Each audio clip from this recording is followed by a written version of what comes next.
E eu defendo, inclusive, e é um dos programas do Partido Missão, que a gente construa um presídio de segurança máxima maior do que o maior presídio das Américas, que é o Cecote, em El Salvador, em que cabem 40 mil presos. Defendo que a gente faça aqui um de 50 mil. E veja, a nossa segurança pública está num nível de amadorismo tão grande que eu fiz um requerimento de informação para o Ministério da Justiça para perguntar quantos dos presos são reincidentes. Sabe qual foi a resposta do Ministério da Justiça? Não sei. A gente não sabe nem o perfil dos presos do nosso país.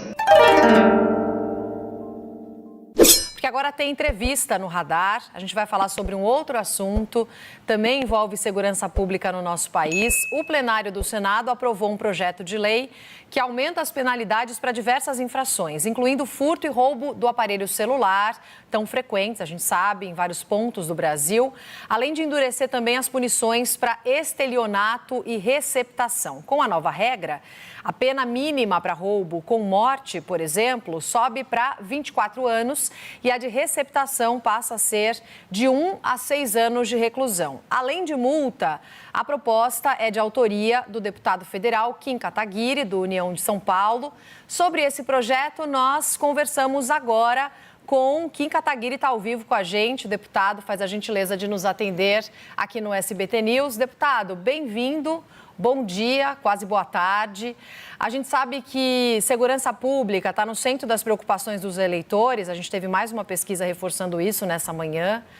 O texto que volta para a Câmara, do projeto que o senhor apresentou em 2023, define aumento de penas para alguns crimes, entre eles roubos de celular. Qual que é a expectativa agora no texto, na Câmara? Quais os pontos mais relevantes nessa discussão? Bom dia. Primeiro, o prazer estar aqui. Minha primeira vez no SBT News. Acho que a expectativa que a gente tem, primeiro, é de pautar rapidamente. Já conversei com o presidente Hugo Mota, ele se comprometeu a pautar esse projeto, que é uma luta minha aí de mais de 2 anos. A gente finalmente vai conseguir levar a sanção.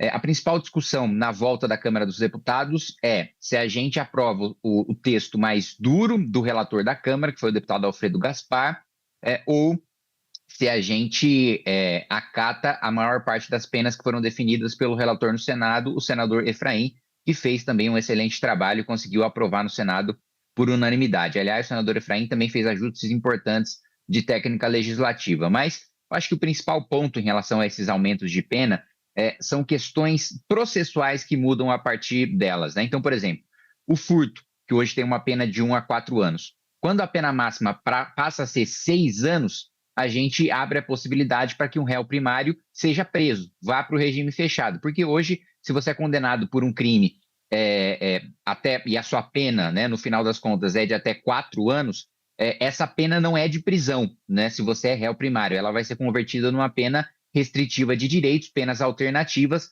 Então, você possibilitar que a pena de furto seja maior, pena máxima seja maior do que 4 anos, as condenações já para réu primário podem dar em cadeia. Mesma coisa quando a gente aumenta a pena para furto de celular e outros aparelhos eletrônicos, e a gente também está falando do aumento de pena de estelionato e de uma mudança muito inteligente que foi feita pelo senador Efraim, que é a ação penal do estelionato passar a ser uma ação penal pública incondicionada. O que isso significa?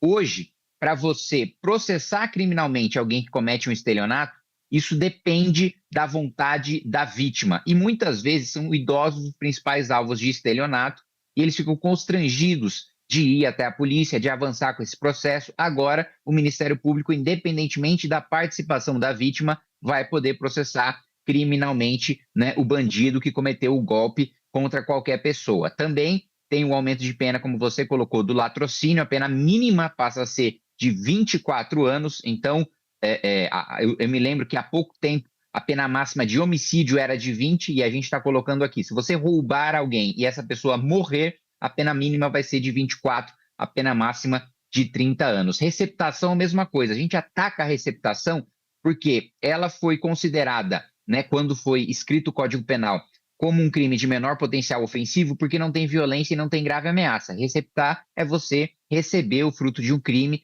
sabendo que aquilo é fruto de crime. Só que a gente ataca a receptação porque ela é o elo econômico do crime. Se não tem quem faça a receptação para vender aquele celular que foi roubado, não tem quem roube. Porque se o ladrão não consegue escoar, por assim dizer, a produção fruto do seu roubo, fruto do seu crime, ele não consegue converter em dinheiro e, portanto, vale muito menos a pena ele roubar principalmente aparelhos eletrônicos ou joias ou aquilo que precisa ser revendido, né? Então, é um texto bastante amplo, envolve também endurecimento de penas para quem furta ou para quem rouba animais domésticos, né? Aquele animal de estimação, o pet, o cachorro, o gato, que a gente sabe que tem um valor muito maior do que uma coisa qualquer e, portanto, a gente tem esse agravamento de pena. Me lembro que foi uma demanda muito importante da bancada em defesa dos animais na Câmara dos Deputados, do delegado Bruno Lima, do delegado Matheus Laiola, então, do Beccari também, deputado Beccari. Então, é uma construção de texto bastante completo. Começou com furto, roubo e receptação, avançou para a questão de interrupção de serviços públicos, né? Então, alguém que atrapalha o fornecimento de luz elétrica, de internet, né, de transporte público, também passa a ter, né, uma pena aumentada. Fraude bancária, estelionato, como eu já coloquei. Então, o projeto que começou com aumento de pena de furto, roubo e receptação se transformou numa verdadeira mini-reforma ali do Código Penal para os crimes mais comuns que acontecem contra os brasileiros. Deputado, só fazer aqui uma correção, né? Te apresentei como deputado pela União Brasil e o senhor mudou desde o último dia 6 para o partido Missão. Feita aqui a correção, chamo os nossos analistas também para a entrevista. Marcela Matos, de Brasília, tem uma pergunta e depois a gente segue também com os nossos outros analistas. Fala, Marcela. Boa tarde, deputado. Obrigada pela entrevista. A minha dúvida é a seguinte: sempre que a gente fala em aumento de penas, essa é a real necessidade ou o problema, de fato, é a aplicação da lei? E também, outra dúvida é o efeito, a consequência disso. Aumentar as penas não pode acabar elevando a superlotação dos presídios hoje no país, que já é altíssima? Então, é esse o caminho, o endurecimento das penas, ou só a aplicação do que já está em vigor?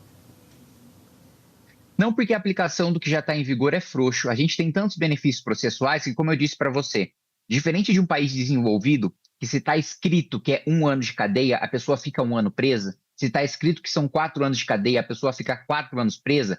No Brasil, como eu coloquei para você, se você é réu primário, se pela primeira vez você está sendo condenado, não necessariamente a primeira vez que você está cometendo crime, mas a primeira vez que o Estado conseguiu te punir, e a pena é de até 4 anos, você não vai preso, né? A pena está lá, 4 anos de cadeia, você não vai preso.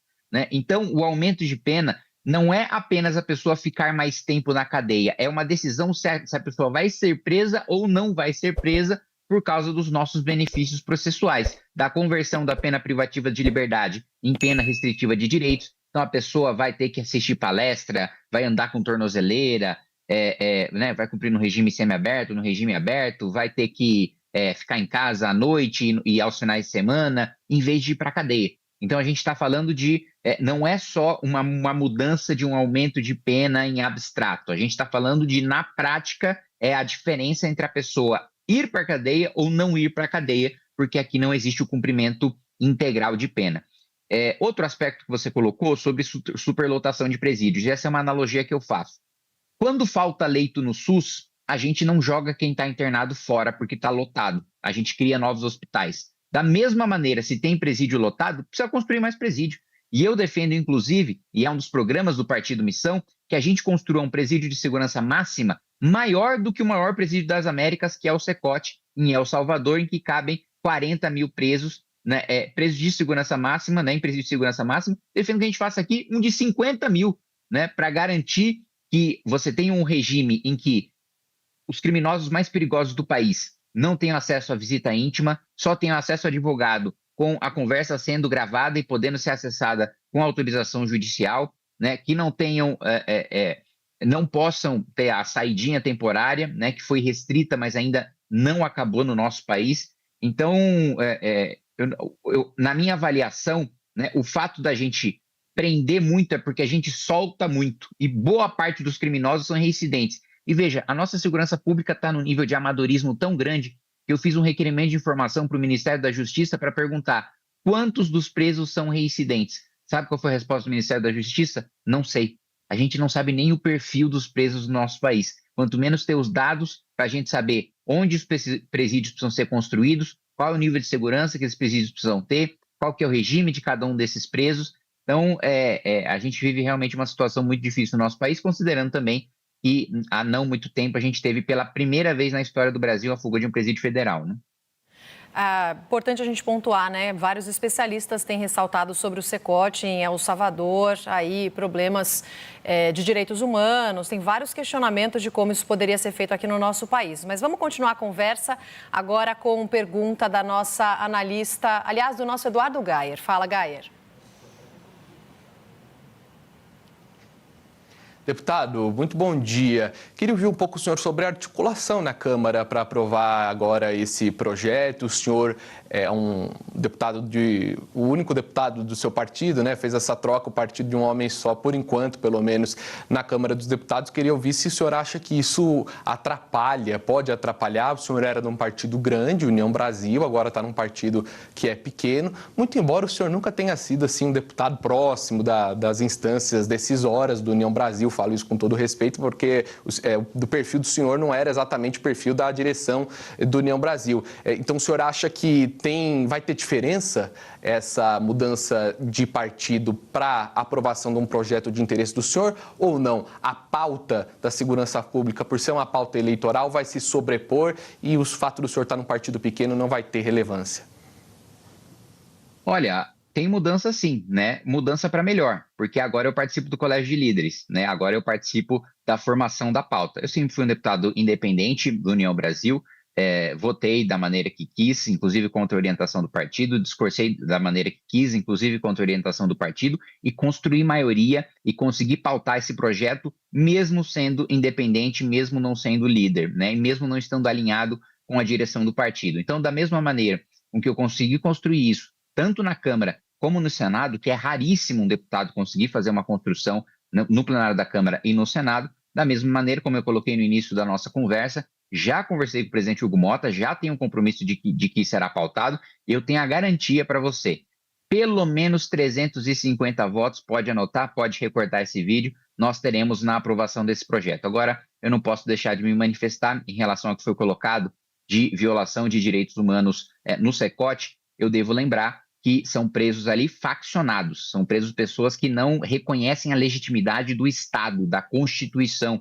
que se sujeitam a outras leis e que, na minha avaliação, deveria até, e nós conseguimos na PEC da Segurança Pública, né, constitucionalizar, pelo menos nessa aprovação inicial, o direito penal do inimigo, não considerar essas pessoas cidadãos comuns, mas ter um processo penal e leis penais específicas porque são criminosos, que estupram, que matam, que torturam, que dominam territórios. Na minha avaliação, devem ser tratados, inclusive, como uma nação estrangeira invadindo o nosso país. A gente conseguiu aprovar também na PEC da Segurança, pela primeira vez, colocar no artigo 5º dos direitos e garantias fundamentais do indivíduo, o direito da vítima, né? A gente sempre teve a garantia para os criminosos, para o alvo do processo penal, e pela primeira vez a gente coloca no artigo 5º que é direito na vítima ter uma pena que faça justiça à agressão, à injustiça, ao crime que essa vítima sofreu.